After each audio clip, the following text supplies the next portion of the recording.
حامدا ومصليا ومسلما أما بعد أعوذ بالله من الشيطان الرجيم بسم الله الرحمن الرحيم ومن يبتغ غير الإسلام دينا فلن يقبل منه وهو في الآخرة هم خاسرون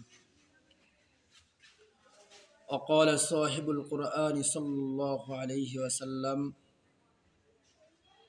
الدين النصيحة أو كما قال عليه الصلاة والسلام।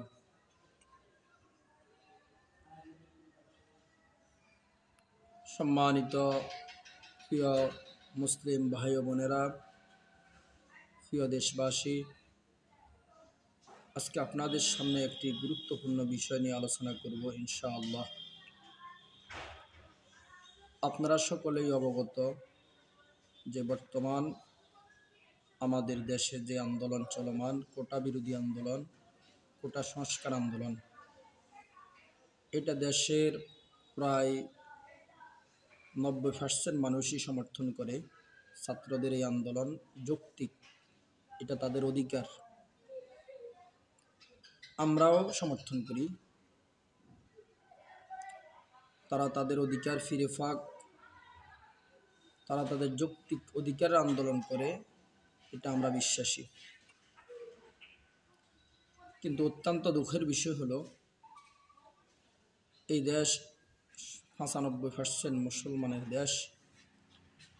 আমরা আমাদের ব্যক্তিগত অধিকারের বিষয়ে যতটুকু সচেতন, আমাদের অধিকার আদায়ের জন্য আমরা যেভাবে আন্দোলন করি, সংগ্রাম করি, তার আংশিকও যদি আমরা দ্বীনের জন্য করতাম, ইসলামের জন্য করতাম, তাহলে হয়তো আরও বহু আগে দেশে ইসলামী খেলাফত প্রতিষ্ঠা হয়ে যেত। আর যদি ইসলামী খেলাফত প্রতিষ্ঠা হতো, তাহলে আমাদের এই আন্দোলন, আমাদেরকে রাজপথে রক্ত দেওয়া কোনোটারই সম্মুখীন হতো না।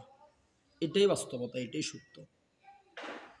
কিন্তু দুঃখ এবং পরিতাপের বিষয় হলো, দ্বীনের অনেক মৌলিক বিষয়ে যখন নাস্তিক, মুরতাদরা, কাফেররা আঘাত করে, ব্যঙ্গ করে, তখন আমরা আমাদের মুসলমান যুবকদেরকে রাজপথে দেখি না, প্রতিবাদে দেখি না। রাজনৈতিক লিডারদেরকে প্রতিবাদ তো দূরের কথা, একটা বিবৃতি দিতেও দেখি না।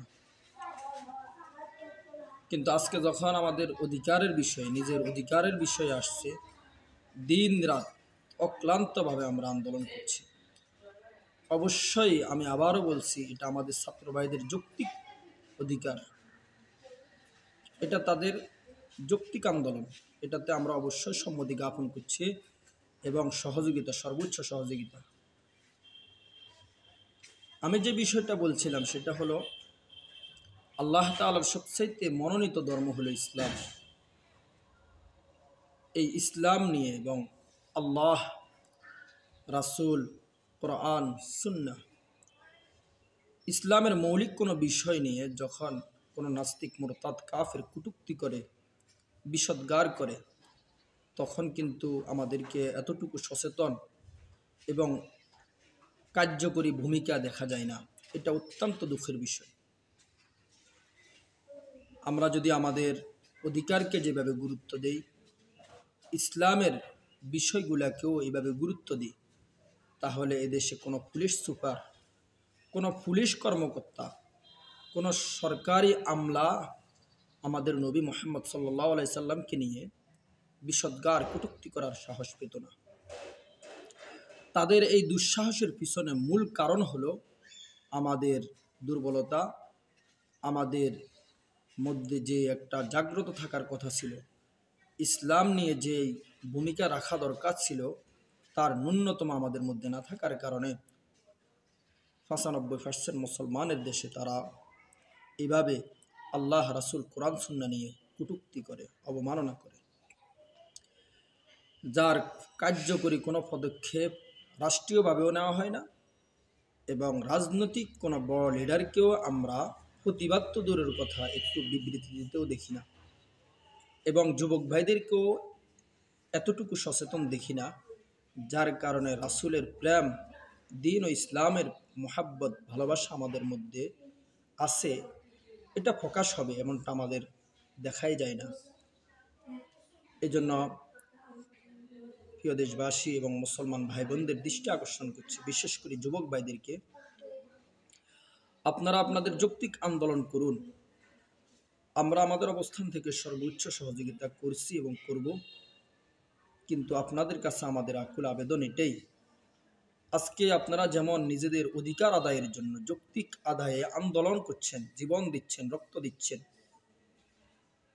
ঠিক দিন ও ইসলামের বিষয়ে, আল্লাহ রাসূল কোরআন সুন্নাহর বিষয়ে যখন কোনো বিষয় আসবে, আমরা চাই আপনারা এমনভাবে নেতৃত্ব দেন, এমন সাহসী ভূমিকা রাখুন, যাতে করে ভবিষ্যতে আর কোনো নাস্তিক, মুরতাদ, সরকারি আমলা, দেশীয় শক্তি, বিদেশি শক্তি, কোনোভাবেই কোনো সংগঠনের লোক, কোনো ধর্মীয় বিধর্মীয় লোক যেন আল্লাহ রাসূল কোরআন সুন্নাহ আমাদের ধর্মীয় অনুভূতিতে আঘাত করতে না পারে।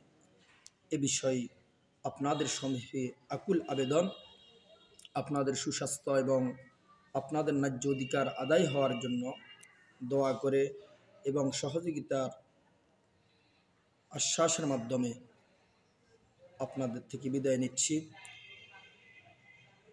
আজ থেকে, এখন থেকে আগামীতে নিজেদের অধিকারের ব্যাপারে যেমন সচেতন, ইসলামের বিষয়ে যেন আমরা সচেতন থাকি, যেন কোনো দেশীয় এবং বৈদেশিক শক্তি আমাদের ধর্মীয় অনুভূতিতে আঘাত করতে না পারে, সেই আশাবাদ ব্যক্ত করছি। আসসালামু আলাইকুম রহমতুল্লাহ।